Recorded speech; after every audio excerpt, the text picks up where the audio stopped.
पण मागची 28वा अध्यायामध्ये अर्जिताची संप्राप्ती आणि अर्जिताची लक्षणं कशा पद्धतीने निर्माण होतात ते पाहिलं तर त्याचे पुढचं जे भाग आहे, पुढचं जे व्याधीचं वर्णन करताना केलेलं आहे ते आहे अंतरायाम आणि बहिरायाम.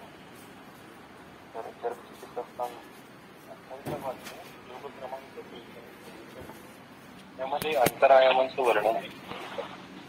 मन्ये संश्लिष्ट वातो अंतर्यदा नाडी प्रपद्यते मन्यास्तंभम तदा कुर्यात अंतरायाम संज्ञिष्टम.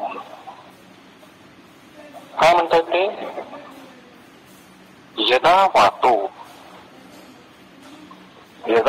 जेव्हा वायू मन्ये संश्लिष्ट अंतरनाडी प्रपद्यते,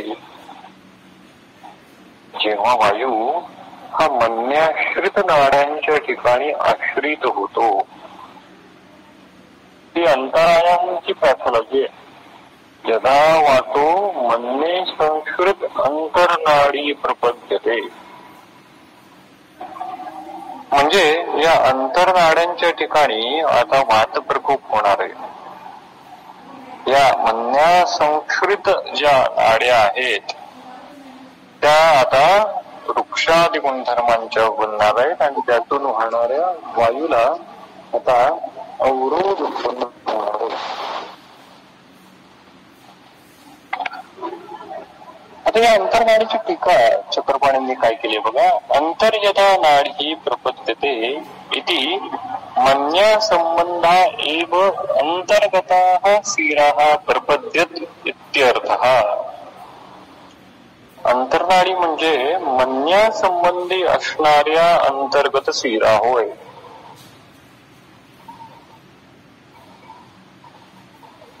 म्हणजे या मन्या संदर्भात असणाऱ्या ज्या शिरा आहेत या शिरामध्ये होणारा हा वात प्रकोप आहे. म्हणजे ज्युग्युलर व्हेन्स असतील का, आणखीन कोणत्या कॅरोटिड प्लेक्सस मधल्या व्हेन्स असतील का, आपण म्हणू शकत नाही, आपण तसं एक्झॅक्टली सांगू शकत नाही. पण या ज्या अंतरनाड्या ज्या आहेत त्या शिरा ज्या आहेत या शिरांच्या ठिकाणी आता वृक्षादी गुणधर्माची निर्मिती झालेली आहे आणि आता शिरागत वाताची पॅथॉलॉजी या ठिकाणी निर्माण झालेली आहे. यदा वातो मन्ये संश्रित अंतरनाडी प्रपद्यते, म्हणजे हा शिरांच्या ठिकाणी झालेला वात प्रकोप आहे. वाग्भटांनी निदानस्थानाच्या 15व्या वातवादी निदान अध्यायामध्ये अंतरायामाचं जे वर्णन केलेलं आहे त्याच्यावरची टीका आहे अरुण दत्ताची. त्यामध्ये अरुण दत्त असं म्हणतात की ग्रीवा पार्श्वाश्रित नाड्यो, या नाडीचं लोकेशन त्यांनी आणखीन थोडस इलॉबरेट केलंय की ग्रीवा आणि पार्श्व च्या ठिकाणी स्थित असणारी ही नाडी आहे आणि या नाडीच्या ठिकाणी या शिरेच्या ठिकाणी होणारा हा वातप्रकोप अंतरायाम निर्माण करतोय. म्हणजे थोडक्यात आपल्याला ही पॅथॉलॉजी कळाली की ही शिरागत वाताची पॅथॉलॉजी आहे, पण ही शिरागत वाताची पॅथॉलॉजी मन्या संश्रित मन्याच्या अंतर्गत असणाऱ्या शिराच्या ठिकाणी निर्माण झालेली आहे आणि त्यातून जी लक्षणं निर्माण होत आहेत ती लक्षणं त्यांनी पुढे श्लोक क्रमांक 44 मध्ये लिहिलेली आहे. ती कोणती आहेत बरं? अंतर आयम्यते ग्रीवा मन्याच स्तभ्यते वृषम दंतानां दशनम लाला पृष्ठायामः शिरोग्रहा जृंभा वदन संघर्षापि अंतरायाम लक्षणम. काय म्हणतायत? ग्रीवा अंतःश आयम्यते, पहिले लक्षण तरी सांगितलं. अंतरायामाचं पहिलं लक्षण काय? ग्रीवा अंतःश आयम्यते मन्याच वृषम स्तभ्यते. वृषम म्हणजे severe, स्तभ्यते. So the upper and lower part of neck becomes severe flexed and very stiff.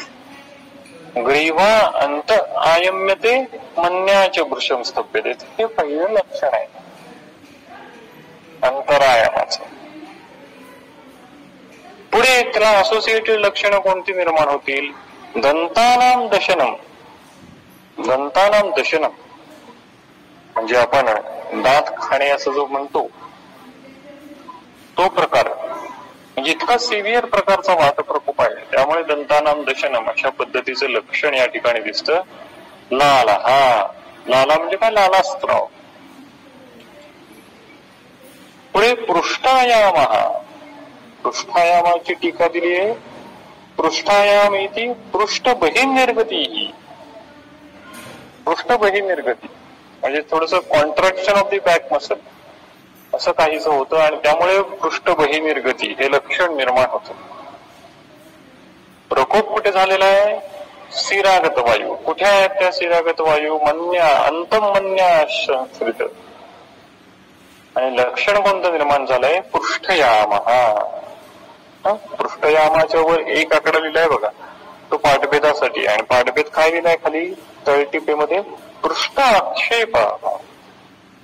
पृष्ठाक्षेप पण दिसू शकतो. पृष्ठायाम पृष्ठाक्षेप.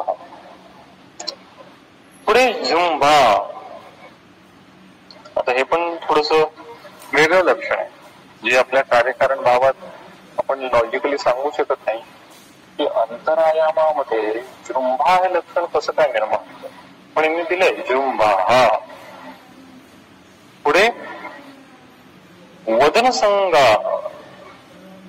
वदनसंग म्हणजे काय?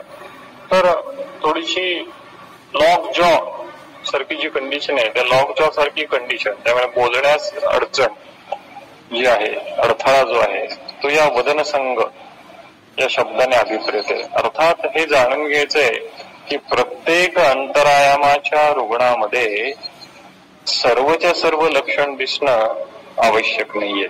अर्थात हे आपल्याला प्रत्येक ठिकाणी प्रत्येक व्याधीच्या वर्णनामध्ये ऍप्लिकेबल आहे. हे सर्वच्या सर्व लक्षणं दिसलीच पाहिजेत असे नाही. एक प्रत्यात्म लिंग लक्षण आहे. आता यामध्ये कोणतं प्रत्यात्म लिंग लक्षण आहे? तर ग्रीवा अंत आयम्यते मन्याचे वृषम स्तभ्यते आणि पृष्ठायाम. हे जे लक्षण आहे हे कार्डिनल फीचर आहे, ते दिसलंच पाहिजे. इतर लक्षणं ही असोसिएटेड असतील, कधी वातप्रकोप जितका सिव्हिअर आहे त्यानुसार ते दिसतील, यापेक्षाही कदाचित काही काही वेळा वेगळं लक्षण दिसू शकेल, पण प्रत्यात्म लक्षण मात्र दिसलंच पाहिजे. किती अंतरायाम, ही अंतरायामाची लक्षणं त्यांनी सांगितले. अंतरायामाची टीका पण त्यांनी शेवटच दुसऱ्या वळीमध्ये चक्रपाण्यांनी केली आहे की अंतरायम्यते इति अंतः आकृष्यते. आणि अंतहाचा पाठभेद दिलाय खाली तळटीपेमध्ये अभ्यंतरेण आकृष्यते. तर अशा पद्धतीने अंतरायामाची निर्मिती या मन्यासंश्रित अंतर्गत ज्या शिरा आहेत त्या ठिकाणी होणाऱ्या वातप्रकोपातून होती. बघा, आता प्रश्न आपल्याला पडेल की आपण सर्वात सुरुवातीला या व्याधींचं वर्णन करण्याच्या आधी कोणतं आपलं अधिकरण होतं? तर अधिकरण होतं हेतू स्थान विशेषाख्य भवेद रोग विशेष होतं. आणि मग त्यातला स्थान विशेष सांगण्यासाठी मग आपल्याला त्यांनी कोष्ठगत वात, पक्वाशयगत वात, आमाशयगत वात, संधिगत वात अशा वेगवेगळ्या अवस्थांचं वर्णन केलं. आणि आता स्थानविशेष संप्राप्ती, वातव्याधीची संप्राप्ती विशेष सांगण्यासाठी मग त्यांनी अर्दिताचं वर्णन केलं. अर्दितामध्ये आपण मागच्या वेळी पाहिलं होतं की संप्राप्ती विशेष काय की ही शिरस्थ घडणारी संप्राप्ती अर्दिताची. लक्षणं जरी आपल्याला अर्ध शरीरामध्ये मुखार्धामध्ये दिसत असतील तरी संप्राप्ती अधिष्ठान मात्र शिरा आहे. जर वातव्याधीचं संप्राप्ती अधिष्ठान शिरा असेल तर निर्माण होणाऱ्या एका अवस्थेचं प्रातिनिधिक स्वरूपातलं वर्णन म्हणून अर्धित व्याधीचं वर्णन त्या ठिकाणी केलेलं आहे. जर वातव्याधीचं संप्राप्ती अधिष्ठान थोडंसं बदललं आणि मन्या संश्रित अंतरनाडी हे जर त्याचं अधिष्ठान झालं तर निर्माण होणारी कंडिशन म्हणून पुढची अंतरायामाची कंडिशनचं वर्णन केलेलं आहे. म्हणजे कधी कधी आपल्याला प्रश्न पडू शकतो की ह्याचा सिक्वेन्स काय बरं असाय. वाताच्या वर्णनानंतर परत अर्धिताचं वर्णन कसं काय आहे किंवा अर्धिताच्या वर्णनानंतर अंतरायामाचं वर्णन कसं काय आहे याचा जेव्हा आपण विचार करायला लागतो तर आपल्याला थोडीशी त्यातली लिंक लागू शकते की आता हे संप्राप्ती अधिष्ठानानुसार उदाहरणार्थ प्रातिनिधिक स्वरूपात आपल्या पुढे त्यांनी हे अशी वर्णनं ठेवलेली. मग अंतरायामाच्या वर्णनानंतर तत्समान संप्राप्तीचा असणारा बहिरायाम त्याचं वर्णन श्लोक क्रमांक 45 त्यांनी पुढे केलेले आहे. काय म्हणतात ते? बहिरायाम उच्यते पृष्ठमन्याश्रिता बाह्याः शोषयित्वा शिराबली वायुः कुर्यात् अनुस्तब्धम् बहिरायाम सौचितम्. काय म्हणतात ते? बली वायू, वायूचं विशेषण काय वापरलंय? बली वायू. जसं आपण अर्धितामध्ये पाहिलं होतं श्लोक क्रमांक 38 मध्ये काय विशेषण होतं? अतिरुद्ध हा वायू. वायू नुसता वृद्ध नव्हता म्हटले, काय म्हणले? अतिरुद्ध हा वायू. त्या अतिरुद्धाचं काय महत्व आहे ते आपण त्यावेळी पाहिलं. तसंच या ठिकाणी बली वायू, बलवान वायू म्हणजे वायूच्या प्रकोपाची सिव्हिरिटी, इंटेन्सिटी दर्शवण्यासाठी बली वायू. ही पॅथॉलॉजी अशी काय म्हणतात त्याला, एक दोन दिवसात घडणारी पॅथॉलॉजी नाहीये, एक दोन हेतूनी घडणारी ही पॅथॉलॉजी नाहीये. वात प्रकोपाचे हेतू पण खूप असले पाहिजेत आणि वात प्रकोपांच्या हेतूंचं सेवन पण दीर्घकाळ असलं पाहिजे, त्याला क्रोनिसिटी असली पाहिजे, तर ही बली वायू ही अवस्था त्या ठिकाणी निर्माण होईल. बली वायू म्हणजे बऱ्याच वेळा आपण डायबेटिक पेशंटचे कॉम्प्लिकेशन घेऊन रुग्ण आपल्याकडे येत असतो तेव्हा रुग्ण म्हणतो, रुग्ण थोडासा आश्चर्यचकित झालेला असतो किंवा थोडासा पॅनिक झालेला असतो. अहो डॉक्टर, मला कालपर्यंत काय नव्हतं, आता गेले 8-10 दिवस झाले neuropathy type, tingling sensation type, दिसायला थोडंसं अडचण होतीये, अंग दुखतंय, सिव्हिअर स्टूल होतोय, अशा पद्धतीची लक्षणं जाणवतात. माझी लाईफस्टाईल तर काय बदललेली नाहीये फार वेगळी, पण लक्षणं जाणवत आहेत. अशा वेळी आपण याचा विचार केला पाहिजे. रुग्णाच्या दृष्टीने त्याची लाईफस्टाईल नॉर्मल आहे, पण वैद्याच्या दृष्टीने ती आहे का? हेतूंचं दीर्घकाल सेवन असेल तर तो बलवान वायू त्या रुग्ण शरीरात असणार आहे आणि मग तो बलवान वायू वेगवेगळ्या पद्धतीची लक्षणं त्या शरीरामध्ये उत्पन्न करणार आहे. मग तो नेत्रस्थ गेला तर नेत्रस्थ विकृती करेल, तो हस्तपादांच्या ठिकाणी गेला तर हस्तपादांची विकृती करेल, तो रुक्काच्या ठिकाणी गेला रुक्काची विकृती करेल, तो हृदयाच्या ठिकाणी गेला हृदयाची विकृती. आमच्या दृष्टीने डायबेटिक कॉम्प्लिकेशनचा विचार आम्ही करणार आहोत का? आमच्यासाठी डायबेटिक रेटिनोपॅथी असेल, डायबेटिक न्यूरोपॅथी असेल, डायबेटिक नेफ्रोपॅथी असेल, आम्ही त्याचा विचार कसा करणार? तो जर आमच्या डोक्यात विचार पक्का झाला तर आम्ही चिकित्सेला हात घालू शकतो. अन्यथा आम्ही चिकित्सेची दिशा कशा पद्धतीने करू? तर विषय काय आहे? बली वायू, बलवान वायू. हा काय करतोय आता बलवान वायू? बघा आता अधिकरण बदललं वायू. कुठे गेला तो? पृष्ठमन्याश्रिता बाह्यः शिरा शोषयित्वा. पृष्ठमन्याश्रिता बाह्य अंतरायामाच्या वेळी कुठं होता बरं हा? मन्ये संश्रित अंतर्यदा नाट्य. आणि आता या ठिकाणी पृष्ठमन्याश्रिता बाह्यः शिरा. आता पृष्ठमन्याश्रिताचा विषय टीका काय केली चक्रपाणींनी? पृष्ठमन्याश्रिता इति पृष्ठानुसारिणी गतम मन्या संबंधः बाह्या इति शिरा विशेषणम. म्हणजे एक्सटर्नल ज्या वेन्स आहेत, एक्सटर्नल ज्या शिरा आहेत, इंटरनल शिरा जर अफेक्ट झाल्या तर त्यातून अंतरायामाची निर्मिती होते असं ते म्हणतात. आणि एक्सटर्नल शिरा बाह्य हा शिरा, बाह्याचा दुसरा अर्थ आपण असं घेऊ शकतो उत्थान. इंटरनलचा अर्थ घेऊ शकतो गाढ, गंभीर अशा पद्धती. जसा वेद आपल्याला एक माहिती आहे, बाह्य हा शिरा प्राप्यदा कफासृपित्तानी संदूषयती वायू. शोथाच्या संप्राप्तीमध्ये आलेले सूत्र बाह्य हा शिरा. चिकित्सास्थान 12वा अध्याय. बाह्य हा शिरा, तिथे आपण शोध संप्राप्ती पाहत असताना पाहिलं होतं बाह्य हा शिरा का उत्तान हा शिरा. या ठिकाणी बाह्य हा शिरा, पृष्ठमन्याश्रिता बाह्य हा शिरा, या ठिकाणी काय आहे आता? बलिवायू. या ठिकाणी आता बलवान वायूचा प्रकोप झालेला आहे. या शिरांच्या ठिकाणी ज्या पृष्ठमन्याश्रित बाह्य आहेत या ठिकाणी आता वृक्षादी गुणधर्माची निर्मिती झालेली आहे आणि आता या स्थिरातून वाहताना वायूचा प्रकोप हा सिव्हिअर स्वरूपाचा आहे आणि त्यामुळे काय निर्माण होतं? शोषयित्वा या पृष्ठमन्याश्रित बाह्याशिरांचं शोषण होतं. शोषयित्वा आणि मग त्यातून काय निर्माण होतं? त्याचं वर्णन पुढे त्यांनी दिलंय. कुर्यात धनुस्तंभम बहिरायामसं. धनुस्तंभाची निर्मिती या बहिरायामालाच धनुस्तंभ असं म्हणतात. आणि हा धनुस्तंभ कशामुळे निर्माण होतो? पृष्ठमन्याश्रित बाह्य शिर शोषयित्वा बाय बलिवायू. आणि त्यातून लक्षण आता कोणती निर्माण झाली आहेत ते म्हणतात पुढे. चापवत नाम्यमानस्य पृष्ठतो नियते शिरः उर उत्क्षिप्यते मन्या स्तब्धा ग्रीवा अवमृत्यते दंतानां दशनम् जृंभालालास्त्रावश्य वाग्रहा जातवेगो निहन्त्येष वैकल्यं वा प्रयच्छति. आम्हाला आता संप्राप्तीचं अधिष्ठान कळालं. आता या संप्राप्ती अधिष्ठानामुळे लक्षणांची काय निर्मिती होती ते बघा. आता पुढे काय म्हणतात? चापवत नाम्यमानस्य.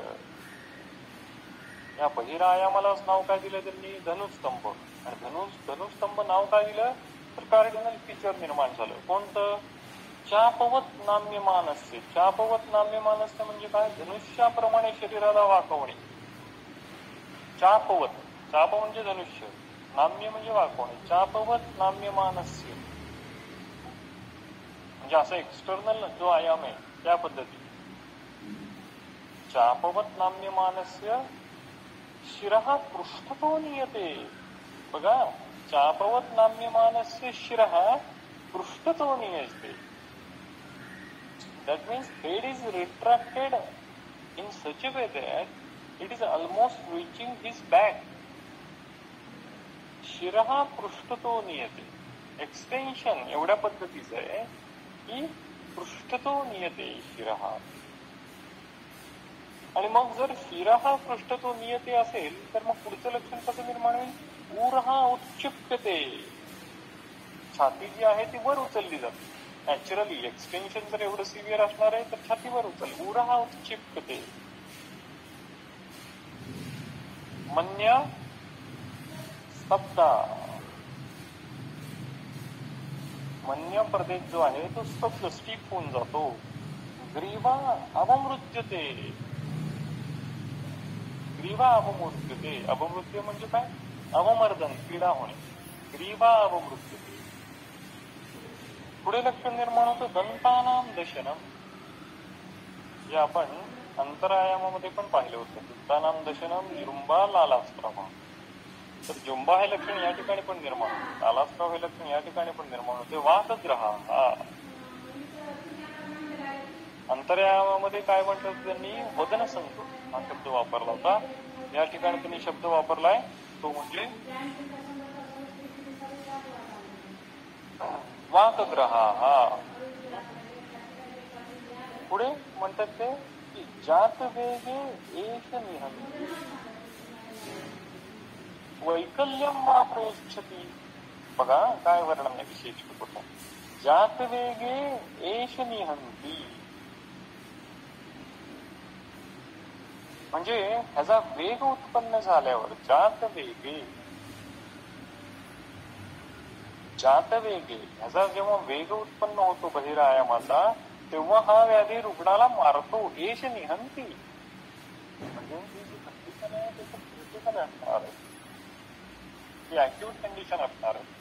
जातवेग एष निहंती. प्रोग्नोसिस बॅड असणार आहे धनुस्तंभाचं. जातवेगांचा वेग उत्पन्न होणार आहे. वेगावस्था आहे जेव्हा या धनुस्तंभाची बहिरायामाची वेगावस्था उत्पन्न होईल. म्हणजे वेगावस्था उत्पन्न होण्यासाठी काहीतरी सन्निकृष्ट कारण लागणार आहे. रुग्ण प्रवास करेल, रुग्ण रात्रभर जागरण करेल. रुग्ण म्हणतात बघा की काही नाही मी कालपर्यंत ठीक होतो, एकदम रात्री थंडी वारात मी प्रवास केला, सकाळी ही लक्षणं निर्माण झाली. काहीतरी ट्रिगरिंग रुग्णाला असतात. आपल्या दृष्टीने ते ट्रिगरिंग हे सन्निपृष्ठ निदान, तो केवळ बंदुकीचा एक काय म्हणतात त्याला, तो चाप ओढणं हा प्रकार आहे. आधी दारुगोळा ठासून भरलेला आहे तो दोषांचा हेतूद्वारा. पर ज्यात वेग शनी, असा वेग जर उत्पन्न झाला तर मात्र क्रिटिकल कंडिशन निर्माण होणार आहे, प्रोग्नोस्टिकली बॅड कंडिशन निर्माण होणार आहे, निहंती तर असणार आहे, रुग्ण कदाचित मरणार आहे, किंवा काय वैकल्यम वापरते और इट डेव्हलप वैकल्य, इंद्रिय वैकल्य, अंगवैकल्य या ठिकाणी निर्माण होणार आहे. म्हणजे धनुस्तंभाची अंतिमतः परिणती मृत्यूमध्ये होऊ शकते. देश निहंती, किंवा जर रुग्णाचं नशीब दैव बलवत्तर असेल तर वैकल्यम, दगडापेक्षा वीट हे रुग्णाच्या दैवावर होत, आयदर वैकल्य और ऐशनी.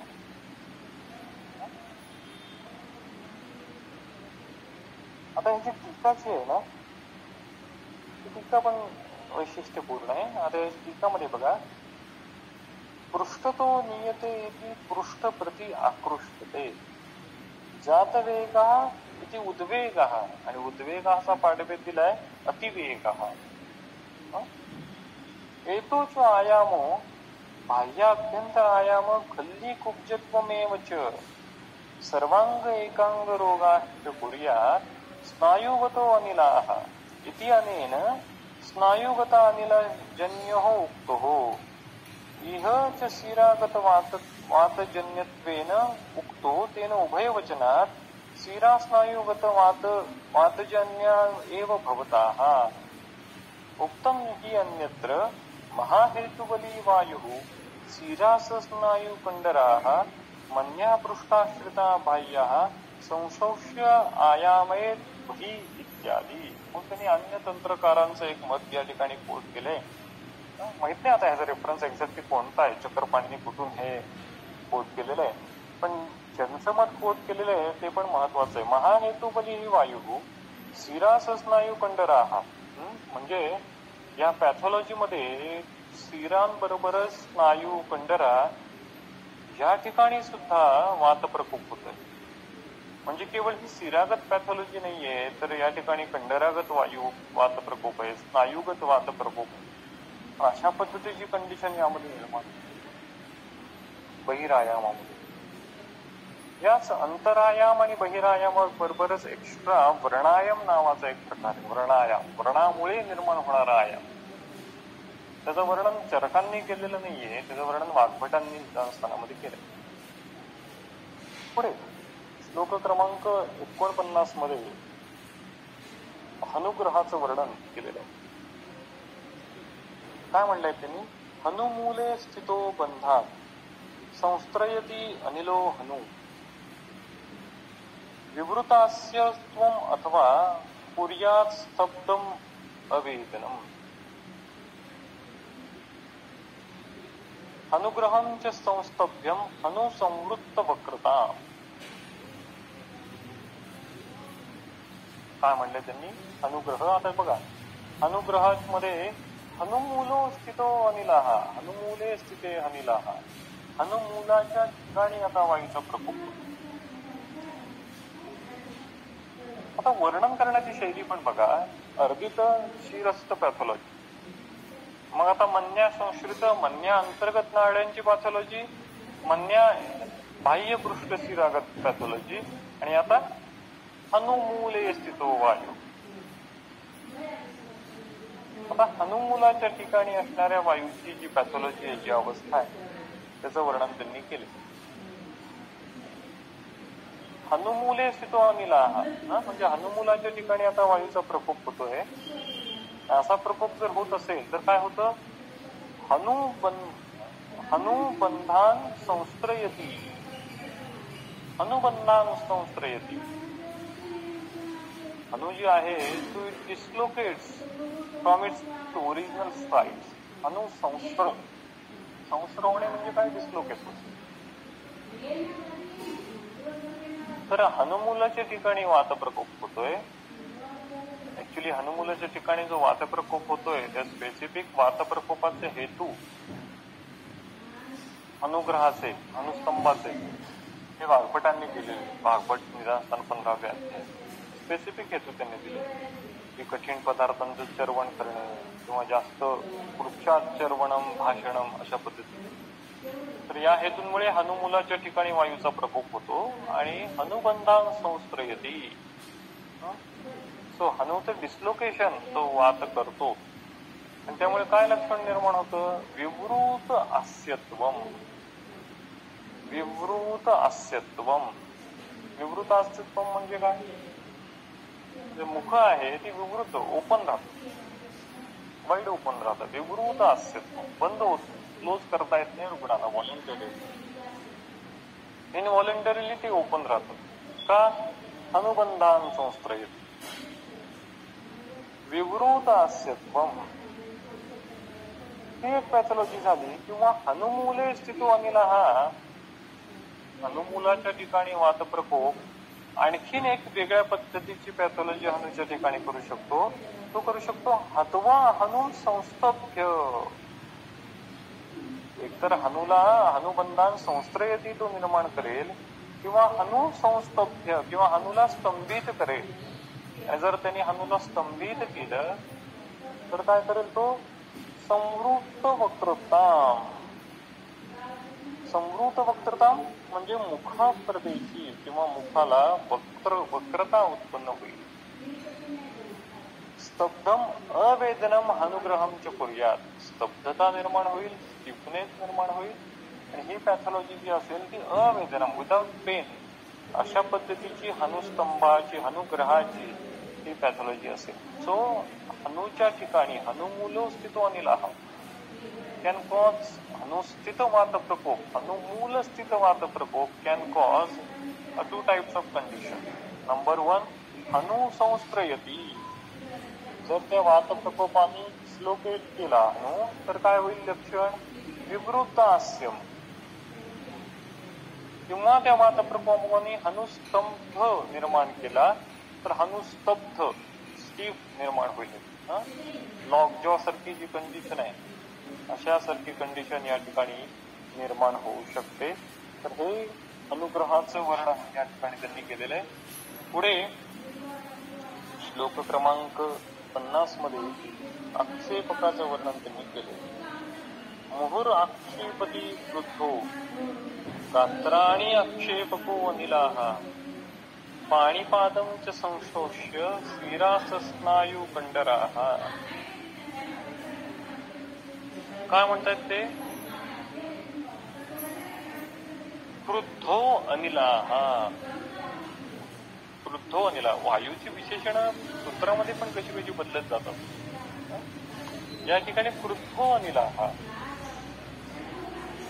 अतिप्रकुपित वायू हा काय करतोय? आता कुठे तो स्वतःच स्थान निर्माण करतोय? संप्राप्तीचं अधिष्ठान कुठं निर्माण केलं त्यांनी आता प्रकुपित वायूनी? पाणिपादम स्नायू कंडरा स्थिरा संशोष्य. कुपित वायू आता स्नायू कंडरा स्थिरा यांच्या ठिकाणी आता स्थान संश्रय करतोय. म्हणजे आता ज्या पाणीपाद या प्रदेशातील ज्या स्नायू आहेत, कंडरा आहे, शिरा आहे, त्या ठिकाणी आता वृक्षादी गुणधर्मांची निर्मिती झाल्यामुळे नॅचरली आता स्नायूंचा, त्या शिरांचा, त्या कंडरेचा शोष निर्माण होणार आहे. संतोष. केवळ निरुपस्तंभित वातव्याधी जेव्हा असतो तेव्हा हे लक्षण आम्हाला प्राधान्याने दिसतं. संतोष किंवा शोषे वा असे शब्द येतात वातव्याधी. हे निरुपस्तंभित वातव्याधींचे वर्णन. त्यामुळे क्रुद्ध अनिलाः पाणिपादम सस्नायू कंडरा शिरा संशोष्य. आणि पुढे काय म्हणतायत? मोहगात्राणी आक्षिपती. आणि शिरास्नायू कंडरा यांच्या ठिकाणी शोषण झाल्यानंतर मोहगात्राणी आक्षेपती. It causes frequent spasmodic contraction in that specific location, in that specific area. मुहूर Katra आणि अपेक्षा हे आक्षेपकाचं लक्षण. मग ते कदाचित एका पाणीमध्ये असेल, एका हातामध्ये असेल, दोन्ही हातामध्ये असेल, दोन्ही पादामध्ये असेल, किंवा शरीराच्या एका विशिष्ट भागामध्ये असेल, एखाद्या अंगुलीमध्ये असेल. पण काय होणार आहे, शिरा स्नायू कंडरा यांच्या ठिकाणी वातप्रकोप सिव्हिअर झाल्यामुळे त्यांचं शोषण होणार आहे आणि त्यातून मुहूर कात्रा आणि आक्षेपगती असं लक्षण घेऊन रुग्ण आपल्याकडे येणार आहे. आक्षेप तुम्ही त्याला कोरिया म्हणा, अजून काही नाव द्या, अजून काहीतरी वेगवेगळ्या सायंटिस्टची नावं त्याला दिलेली असतात. It's okay. आयुर्वेदीय पद्धतीने ते समजून घ्यायचं असेल, चिकित्सा जर तुम्हाला आयुर्वेदीय पद्धतीने करायची, तर हा स्नायू कंडरा शिरा यांच्या ठिकाणी प्रकोपित होणारा वात, निरुपस्तंभित वात, म्हणजे निरुपस्तंभित वाताची चिकित्सा तुम्हाला करायची. यामध्ये थोडंसं कर्दम भावाने बदल कसा होत जातो. काही पेशंटमध्ये शिरांची दुखी जास्त होते, काही पेशंटमध्ये स्नायूंची दुखी जास्त होते, काही पेशंटमध्ये कंडरेची दुखी जास्त होते. आपल्याला सिलेक्शन ऑफ ड्रग, जरी आपण निरुपस्तंभित वाताची चिकित्सा करत असलो तरी आपले सिलेक्शन ऑफ ड्रग काही काही वेळा बदलत जातात. हे अशामुळे इंटरनली पण बदलत जातात, स्वेदनासाठी पण बदलत जातात, एक्सटर्नल थेरपीसाठी, अनुवासनासाठी सुद्धा बदलत जातात. का? यापैकी कशाची दृष्टी जास्त प्रमाणात. तर हे आपलं वैद्याचं कौशल्य आपण वाढवायचं, की आपल्याला चिकित्सेची पण अंकांक संकल्पना समजून घेता आली पाहिजे. त्यानुसार आपल्या चिकित्सेमध्ये थोडाफार बदल आपल्याला करता आला पाहिजे. हे परमिटेशन कॉम्बिनेशन कदाचित चुकतील, कदाचित बरोबर होईल, पण त्या दृष्टीने विचार सुरुवातीला आपण केला पाहिजे आणि मग मुख्य दृष्टीचा अभ्यास आपण आपल्या रुग्णामध्ये करून पाहिला पाहिजे. तर मुहूर कात्रा आणि आक्षेपगती हे प्रधान कार्डिनल फीचर आक्षेपकाचं निर्माण होतं. भागवतांनी निदानस्थानाच्या 15व्या अध्यायातला जो 16वा श्लोक आहे त्या ठिकाणी ह्या आक्षेपकाचं वर्णन केलंय आणि त्या ठिकाणी भागवत असे म्हणतात की सर्व शरीरातील धमनीच्या ठिकाणी आता हा वायू प्रकोपित होतो. चरकांनी वर्णन करत असताना पाणीपाद प्रदेशातील शिरा संकोच एवढंच वर्णन केलं. भागवतांनी ही पॅथॉलॉजी एक्सटेंड केली. कदाचित हा भागवतांचा वेगळा रिसर्च असेल, भागवतांचा वेगळा ॲव्हेन्यू असेल, की भागवतांनी सर्व शरीरातील धमनीच्या ठिकाणी वायू प्रकोपित होतो असं म्हटलंय. अर्थात आता हा वेगळा ऍस्पेक्ट झाला. भागवतांनी शब्द वापरला धमनी, चरकांनी शब्द वापरला शिरा स्नायू संसोक्ष. या ठिकाणी धमनी शब्द आलेला नाही. हे असं का? हा थोडासा रिसर्चचा ऍस्पेक्ट आहे. रिसर्च अशा पद्धतीने व्हायला पाहिजे की जे शास्त्राचं भ्रमण करतील, जे शास्त्र थोडस उपगृहित करतील, येणाऱ्या जनरेशनला काहीतरी देण्याचं योगदान त्यामध्ये असेल. या ठिकाणी शिरा शब्द आहे, त्या ठिकाणी धमनी शब्द आहे. मग असा शब्द कालांतराने का पडत गेला? चरकांच्या काळापासून वाग्भटांचा काळ बराच मोठा काळ आहे. शब्द का बदलला? धमनी का आली? धमनी म्हणजे शिरा आहे का? नाही. धमनी आणि शिरामध्ये फरक आहे. तर अशा दृष्टीने चिंतन आपण आपलं ठेवलं पाहिजे. केवळ ड्रग डिसीज हा एक आपला एक भोगताळ आहे, ठीक आहे, पण त्यांनी शास्त्राचं ग्रहण कदापि होणार नाही. तर वाग्भटांनी धमनीगत वाद अशा पद्धतीने या आक्षेपकाचं वर्णन केलेलं आहे. आणि वाग्भट असं म्हणतात की गते वेगे भवेत स्वास्थ्य. आक्षेपकाच्या संदर्भात वाग्भटांनी व पुढे सुश्रुतांनी पण जे आक्षेपकाचं वर्णन केलेलं आहे, सुश्रुत निदानस्थानाचा जो पहिला अध्याय आहे त्यामध्ये 50-51 श्लोक आहे साधारण. तर पाहून घ्या की यामध्ये सुश्रुतांनी आक्षेपकाचं वर्णन केलंय. आणि या आक्षेपकामध्ये पण ते असे म्हणतात की गते वेगे भवेत स्वास्थ्य. आक्षेपकाचे म्हणजे वेग येतात असं वाग्भटांना पण सुचवायचं आहे. जसे आपण पाहिलं की बहिरायामाचे वेग येतात, असे वाग्भट म्हणतात की आक्षेपकाचे सुद्धा वेग येतात. चरकांनी आक्षेपकाचे वेग येतात असं सांगितलं नाही. वाग्भट मात्र म्हणतात गते वेगे भवे स्वस्थ. त्यामुळे एक मूळ संहिता ठेवून इतर संहितांचं पण परिशीलन करणं का आवश्यक आहे?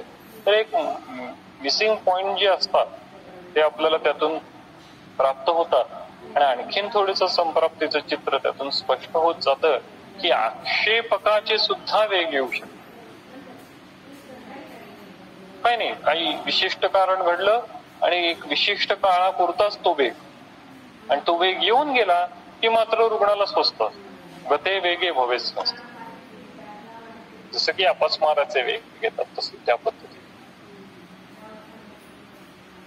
आणि पुढे सुश्रुतांनी जे आक्षेपकाचं वर्णन केले ना ते पण सुश्रुतांनी अधिकरणाचा जर विचार केला तर वातरक्ताच्या वर्णनानंतर सुश्रुतांनी आक्षेपकाचं वर्णन केले. तर हे पण थोडस इंटरेस्टिंग आहे की आधी वातरक्ताचं वर्णन आणि वातरक्ताचं वर्णन झालं की त्यानंतर आक्षेपकाचं वर्णन सुश्रुतांनी केले. त्यांनी थोडासा क्रम बदलला. अर्थात वातरक्ताची जी पॅथॉलॉजी आहे जी आपण पुढे पाहणार आहोत त्यामध्ये पण सिराची दृष्टी आहे, त्यामध्ये पण स्नायूची दृष्टी होणार आहे आणि कदाचित त्या सिरा स्नायूच्या दृष्टीमुळे निर्माण होणारी जी पॅथॉलॉजी आहे वातरक्ताची त्याचंच एक आणखीन दुसरं स्वरूप म्हणून आक्षेपक त्या दृश्यांना घेऊन निर्माण होणार. म्हणून कदाचित त्यांनी वातरक्ताच्या निदानानंतर आक्षेपकाचं वर्णन सुश्रुतांनी केलं असेल. पुढे चरकांनी श्लोक क्रमांक 51 मध्ये दंडाक्षेप चे वर्णन केले. दंडकहाचं वर्णन केले. काय म्हणतात ते?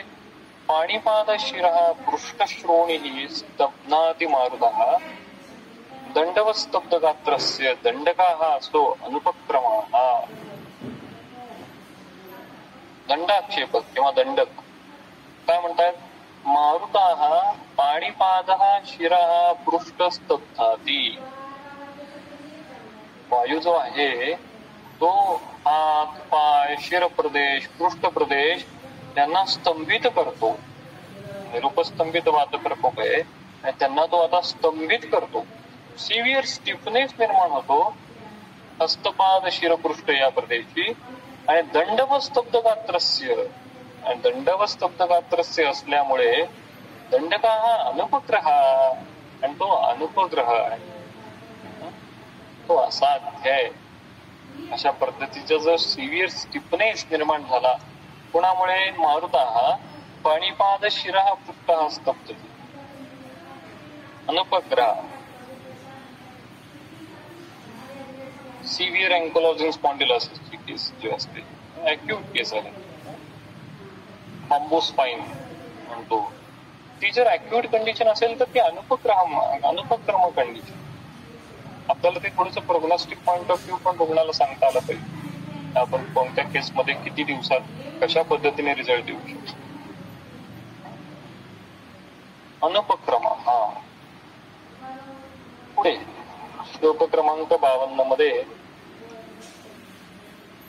आता या श्लोक क्रमांक 52 मध्ये त्यांनी काय वर्णन केलंय की अर्धित आदी ज्या व्याधी आहेत त्यामध्ये दिसणाऱ्या कॉमन लक्षणाचं वर्णन त्यांनी श्लोक क्रमांक 52 मध्ये केलंय.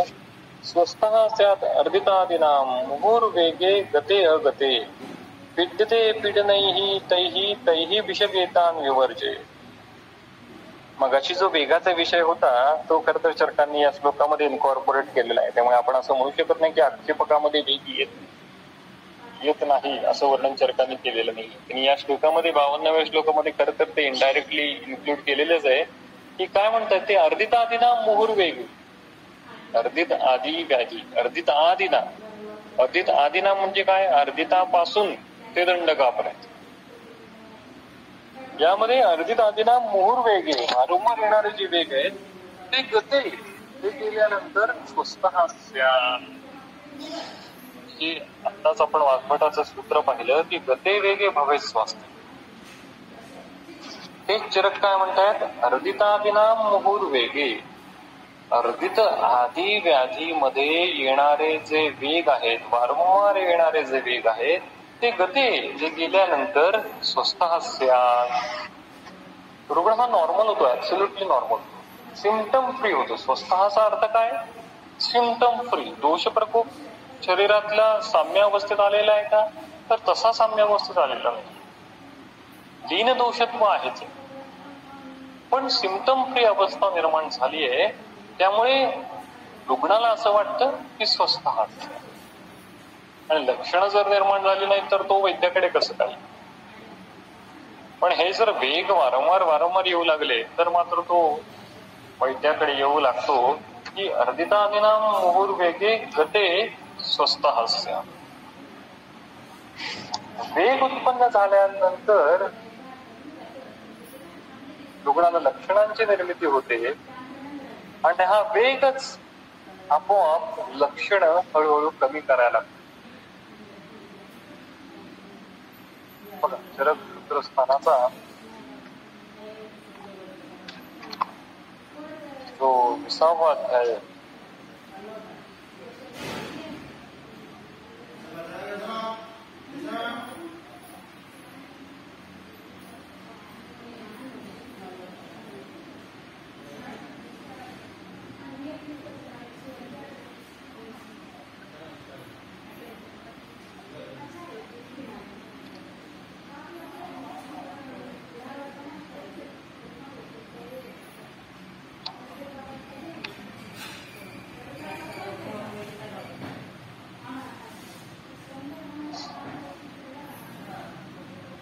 चरक सूत्रस्थान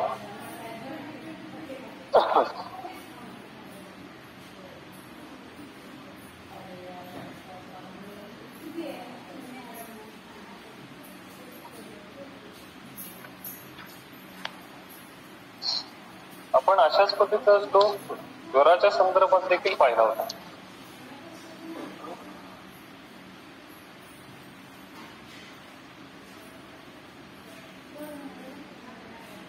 चरक सूत्रस्थानाचा अध्याय 24वा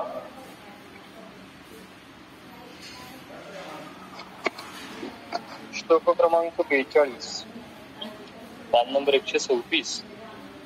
दोषेषु मनमूर्छायाः कृतवेगेषु देहिनां स्वयमेव उपशाम्यन्ति संन्यासो न औषधैः विनाः.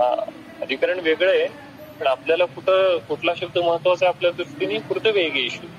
आणि या कृतवेगेषुची जी टीका केलेली आहे चक्रपाणींनी, ती वाचण्यासाठी आपण हे अधिकरण पाहतोय की कृतवेगेषु इति वेगम कृत्वा क्षीणबलेषु वेगो हि दोषाणां बलक्षय कारणं भवति. वेगो हि, वेग हाच स्वतःच दोषांचा बलक्षय कारण भवति. दोषांचं बल जे आहे ते कमी करण्यामध्ये कारण काय आहे? वेग स्वतःच. त्यामुळे वेग निर्माण होत असतील तर त्यानंतर ते वेग कायम का नाही राहत? रुग्ण कायम सिम्पटम घेऊन का नाही राहत काही विशिष्ट कंडिशन मध्ये? तर त्याचं एक महत्वाचं कारण आहे की वेग उत्पन्न झाला की हा वेग स्वतःच दोषांचं बल जो आहे तो कमी करणारा असतो. त्यामुळे तो लक्षणांची उत्पत्ती झाली, वेगाची उत्पत्ती झाली की आपोआप त्यानंतर स्वस्थहास्य. हे स्वस्थहास्यात का निर्माण होतं? कारण की वेग स्वतः दोषांचं बल कमी करतात. दोषांचं बल कमी करतात म्हणजे काय? की जे लीन दोष असतात ते सुरुवातीला सन्निकृष्ट निदानामुळे त्यांचा प्रकोप होऊन त्यांना उत्कट अवस्था उत्पन्न होते. बघा, चरक सूत्रस्थानाचा जो 28वा अध्याय, अर्थात थोडं वेगळा विषय चाललेला आहे, पण त्या अनुषंगाने आपण थोडे 1-2 सूत्र पाहू. चरक सूत्रस्थान 28, पान नंबर 180, श्लोक क्रमांक 31-32.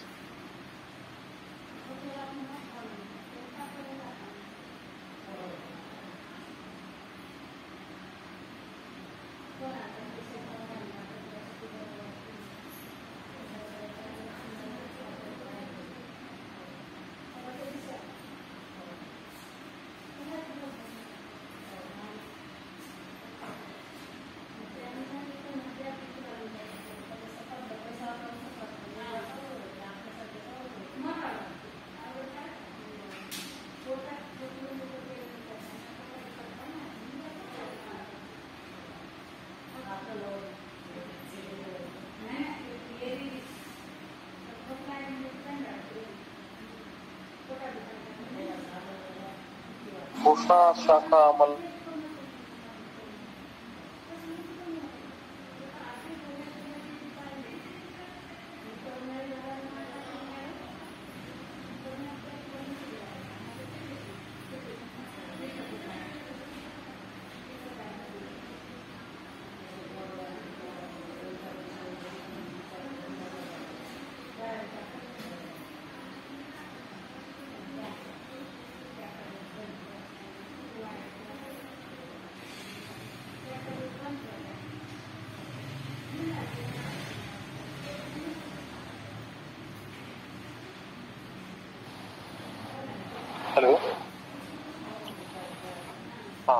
तर वेग काय करत असतो? वेग स्वतःच हा दोषांचं बळ कमी करत असतो. म्हणून चरकांनी या सूत्रामध्ये काय म्हटलंय की चरकांनी म्हटलंय की अर्धितादी व्याधी अर्धितादीनां मुहुर्वेगे गते स्वस्थः स्यात् अगते. आता बघा थोडस वर्णन वेगळ्या पद्धतीने केलं. ओरिजिनल सूत्र जे आहे चरक चिकित्सा स्थान 28 श्लोक क्रमांक 52 आपण पाहतो.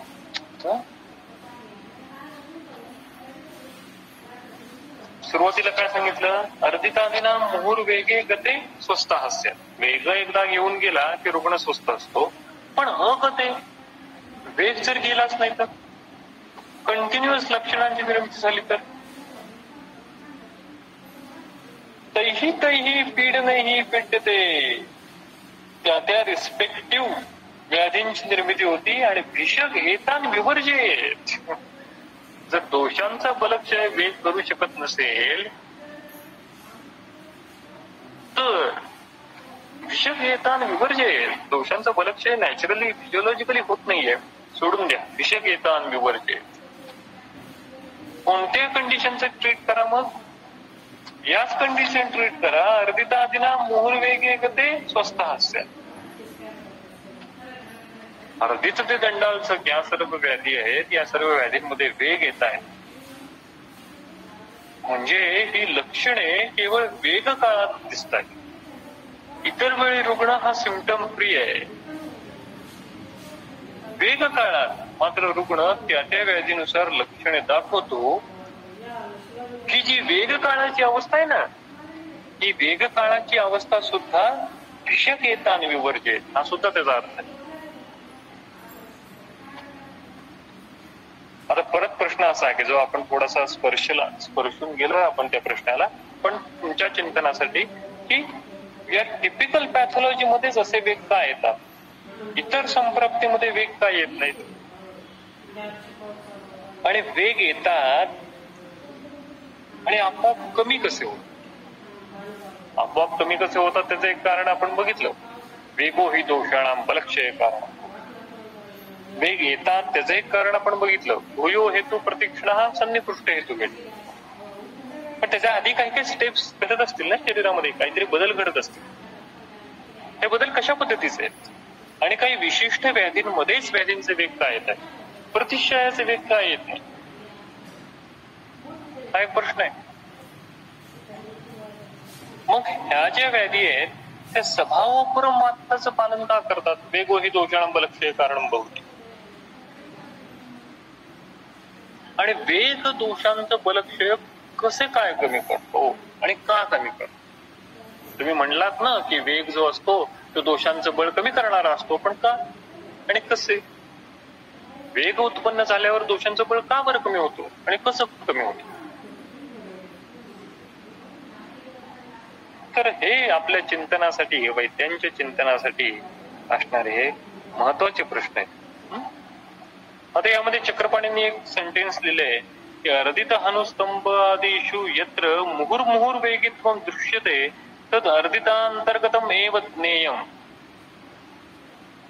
म्हणजे ज्या व्याधींमध्ये, वातव्याधींमध्ये वारंवार वेग येतात त्यांचा समावेश अर्धितामध्ये करावा असं चक्रपाणींनी एक मत त्या ठिकाणी इन्कॉर्पोरेट केलेलं आहे. अर्थात हे चक्रपाणींचं वैयक्तिक मत असणार आहे, कारण की तसा शास्त्राधार या वाक्याला त्यांनी तसा दिलेला नाहीये की अर्धित हनुस्तंभादेशु यत्र मुहुर्मुहुर वेगित्वं दृश्यते तद अर्धितांतर्गतम एव ज्ञेयम. समावेश अर्धितामध्येच करावा असं ते म्हणतायत. ठीक आहे. आता पुढे श्लोक क्रमांक 53 ते 55 आहे. यामध्ये एकांग रोग आणि सर्वांग रोगाचं वर्णन त्यांनी केलेलं आहे. आता हे एकांग रोग आणि सर्वांग रोग थोडस आपल्याला विश्लेषणाने हा चॅप्टर पाहावा लागेल, कारण की हा थोडासा महत्वाचा चॅप्टर आहे. क्लिनिकली अशा पद्धतीचे रुग्ण आपल्याकडे येतात, त्याला थोडासा वेळ लागेल. त्यामुळे आपण हे एकांग रोग पासूनचं जे वर्णन आहे श्लोक क्रमांक 53 ते 55 त्यापासूनचं पुढचं वर्णन आणि पुढे येणार मग आवरणाचं वर्णन हे जे आहे ते आपण पुढच्या वेळी पाहू. आज आपण इथेच थांबू. आज आपण अंतरायाम, बहिरायाम, अनुस्तंभ आक्षेपक दंडालसक हे जे महत्वाचे वादव्याधीचे प्रकार आहेत ते पाहिले. या संदर्भात तुम्ही तुमचं चिंतन चालू ठेवा. या पॅथॉलॉजीचं तुमच्या दृष्टीने पिक्चरायझेशन करण्याचा प्रयत्न करा आणि जर काही या संदर्भात शंका असतील तर आपण त्याविषयी चर्चा करू. धन्यवाद. आज आपण इथेच थांबू.